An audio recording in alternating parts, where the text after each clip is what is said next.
Que faites-vous dans ce jardin? La grille était ouverte. Ce n'est pas une raison pour entrer. Montrez-vous.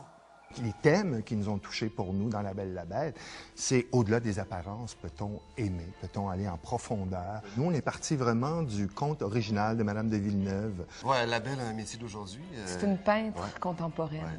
La Bête, lui, c'est comme une espèce de richissime là, qui est dans une espèce de domaine, puis qui a perdu l'amour, puis s'est défiguré après ça. Donc, sa laideur est pas comme une malédiction donnée par une sorcière comme il y avait dans les contes anciens. On a abordé aussi le sujet de la bête en soi, puis tu sais, dans chacun des personnages. Leurs corps se connaissent depuis toujours. Ils se donnent l'un à l'autre depuis des siècles.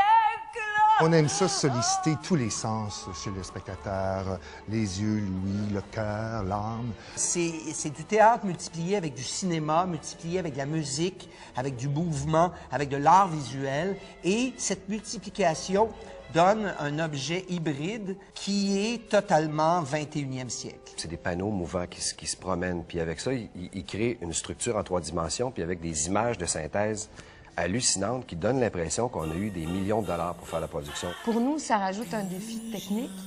C'est-à-dire que nous, on a notre boîte noire, puis on voit rien. Fait que vous allez voir des personnages virtuels, des apparitions, des projections, des trucs que nous, on voit pas.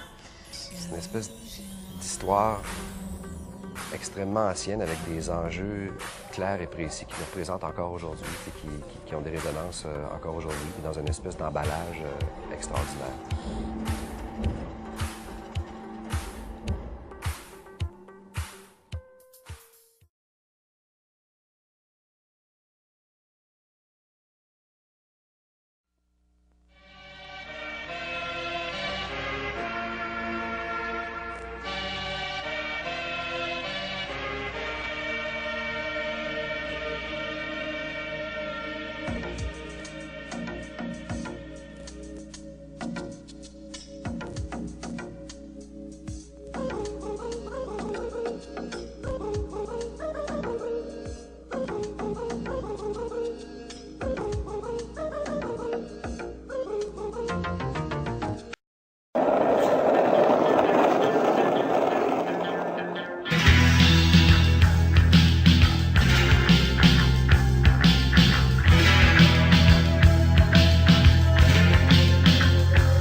The passion of love.